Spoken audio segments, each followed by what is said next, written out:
అందరికి good morning. నిన్నైతే మనం హైదరాబాద్ వెళ్ళాం అన్నమాట. ఈ రోజు మనం మారేడుమిల్లి వెళ్తున్నాం, ఎందుకంటే ఇలా క్లైమేట్ చూడొచ్చు ఎంత చల్లగా ఉందో. అయితే మనము ఈ రోజు ఎక్కడికైతే గోదావరి దగ్గరికి వచ్చామన్నమాట. చూడొచ్చు వాటర్ ఫ్లో పెరిగి కట్టెలు కొట్టుకోబోతున్నాయి. అక్కడ చూడొచ్చు మీరు, అక్కడ బోట్ పోతుంది. రాముడి గుడి మెట్ల దాకా వచ్చాయన్నమాట నీళ్లు. మీరు ఇక్కడికి వస్తే జాగ్రత్తగా ఉండాలన్నమాట. చూడొచ్చు గోదావరి ఫ్లో చూడండి ఎలా ఉందో. చెప్తా ఫ్రెండ్స్, అక్కడ చూడొచ్చు మీరు మెట్ల దగ్గర వాటర్ ఎట్లా పోతున్నాయో. ఇక్కడ చూడండి ఫ్లో కూడా ఎక్కువగా ఉంది. మీరు చూడొచ్చు ఆడ బోట్ పోతుంది. ఆడ చెట్టు కొమ్మలు కూడా ఇరిగి ఆడ పోతున్నాయి నీళ్ళ మీద. భద్రాచలం వచ్చే వాళ్ళు జాగ్రత్తగా ఉండాలి.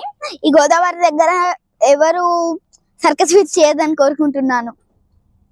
అట్లా అని కొద్ది పెద్ద మంది స్విమ్మింగ్ చేస్తారు, అది కూడా చేయొద్దు, ఎందుకంటే ఇది మునిగే అవకాశాలు చాలా ఉన్నాయి.